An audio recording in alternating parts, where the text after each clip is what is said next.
तो भैया नैया पार हो गई, अरे दो हैया नैया पार हो गई, लेके मैया से दो नैया पार हो गई।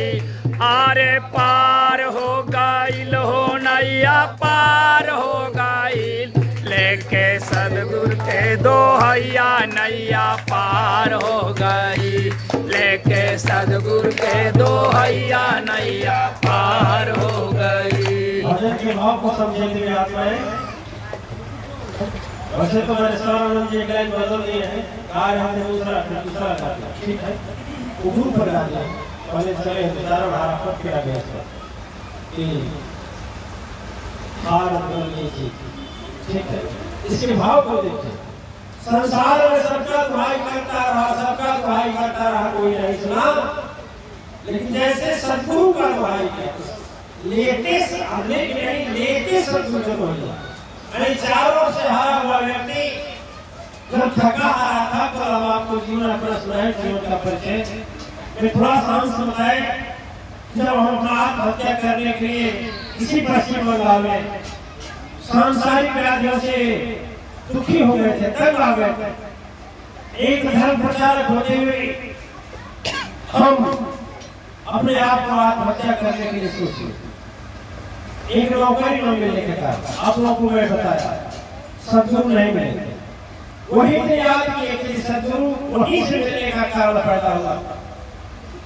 तो आप लोग बोलते हैं ले के सदगुरु के द्वारा, लेके नहीं लेते, अन्य सबको पुकार रखा क्या धरती पर कोई सहारा नहीं था, न तो जीवन के संकट काटने का, न मन में साहस देने का, न मन में संतोष देने का, न आई हुई विपत्ति को कैसे हम झेले उसके लिए, न तो पूर्व जन्म के प्रणव शक्ति को बनाने का, न इस शरीर को महान बनाने का, कोई नहीं सहारा हुआ। लेकिन जैसे सदगुरु का दुहाई लिए उनके लेते भैया, तो लेके मत बोलिए, आप अपने आप मत जोड़िए, सिर्फ चर्चा लगा नहीं, सिर्फ जोड़ना हो सदगुरु के वाणी को काटने का प्रयास मत करो, बार बार करता हूँ, लाभ से बात नहीं चलेगा, ये बात मत काटना, वो भी मत सुना, ठीक है। जो वाणी ध्यान से सुनिए, जो आता है उसको बोलिए। अरे पार हो गई हो नैया पार हो गई, लेते सदगुरु का दुहाई नैया पार हो गई। अरे पार हो गई हो नैया पार हो गई, लेते सदगुरु के दो हैया नैया पार हो गई, लेते सदगुरु के दो हैया नैया पार हो गई। तनवा पापी घूमे संसार में, जवाना तनवा पापी घूमे संसार में, जवाना तनवा पापी घूमे संसार में। डूबत रहे जवन सोना दुख के बच, अरे तो जवाना डूबत रहे दुख के माझधार में, जवाना डूबत रहे दुख के माझधार में, जवाना डूबत रहे दुख के माझधार में।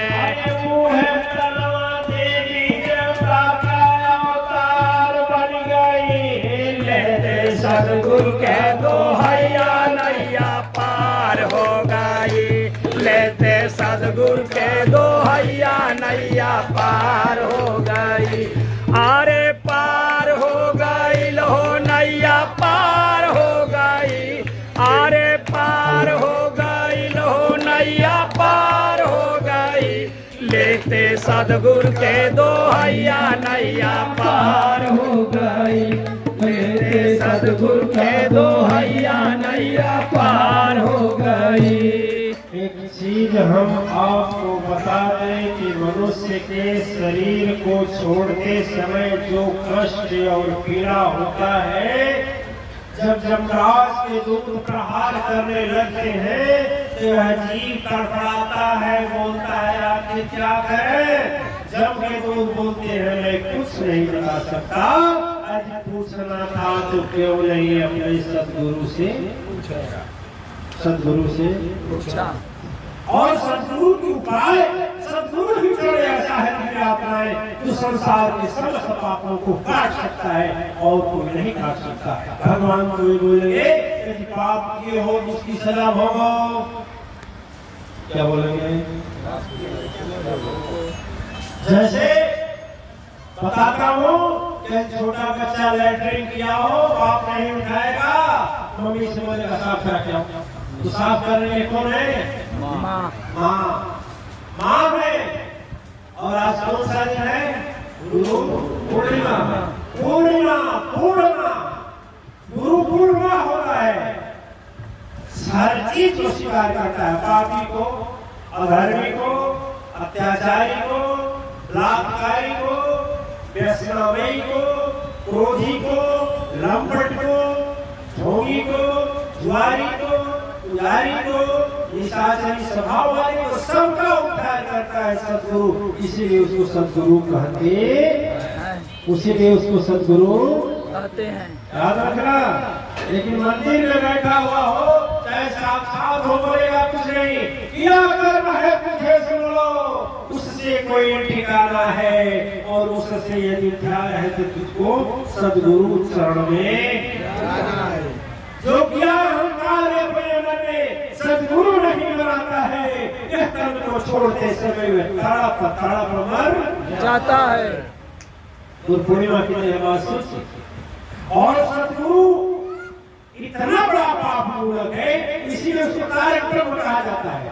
शास्त्रों का वर्णन भी किए हैं। शास्त्रों में एक वर्णन आता है आचार्य बालाचार्य दर्शनानंद जी महाराज, वो बताए आजाद नाम का एक अजादी कहानी आप लोग सुने होंगे, बच्चे की जुबान पर है। आजाद नाम का बहुत ही दीर्घ था, इतना निर्मल था, इतना दोष इतना था कि वो ब्राह्मण था। लेकिन जैसे बोले गुरुजी बोले कि आओ, और जब गया कुछ शास्त्र कहीं लिखा है कि उसके और के लोगों ने बोला कि आओ, जब गया अपने किसी कार्य से तो देखा एक नाचने वाली से उसकी लत लग गई। तो जितना भी पिता की संपत्ति थी सारी संपत्ति बेच करके उस नाचने वाली को प्रसन्न करने लगा। और प्रसन्न करने के बाद बड़ी मुश्किल से तैयार करके उसको उससे शादी किया।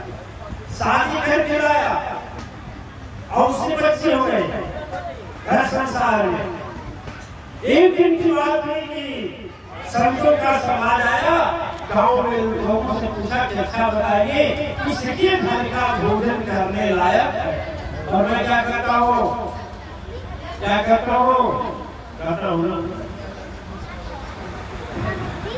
जिस दरवाजे पर भावन हो उस दर पर जाना चाहिए।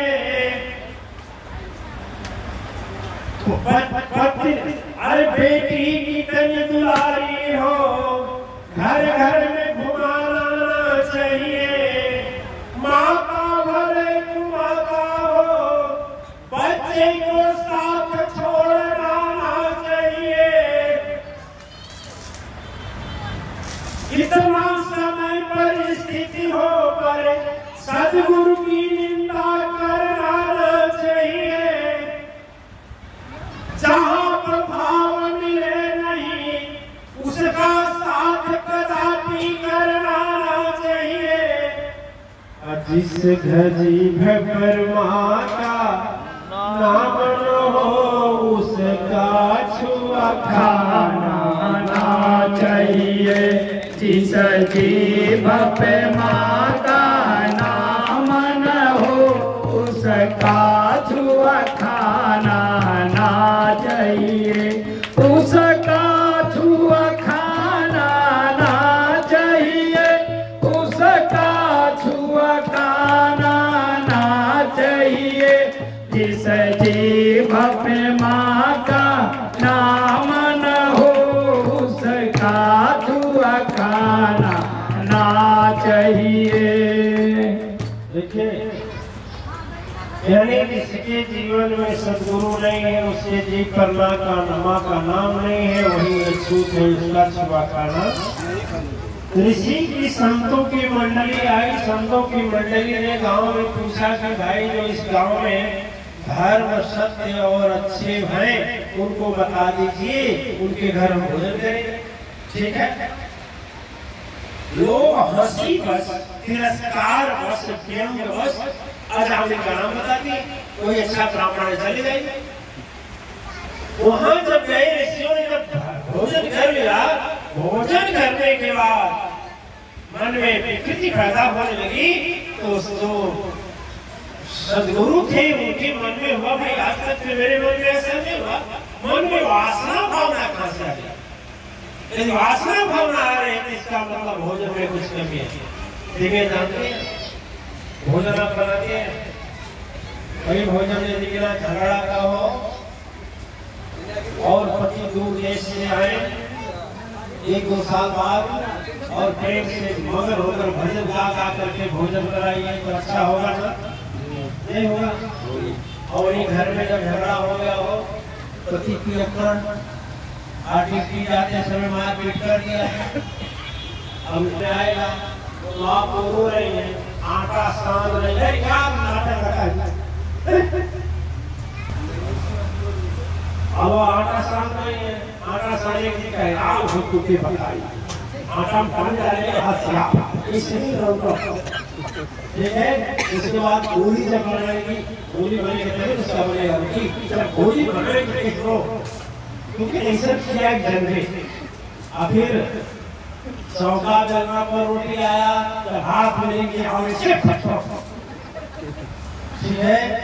अब फूले या कच्चा है पक्का है, लेकिन रोटी फूले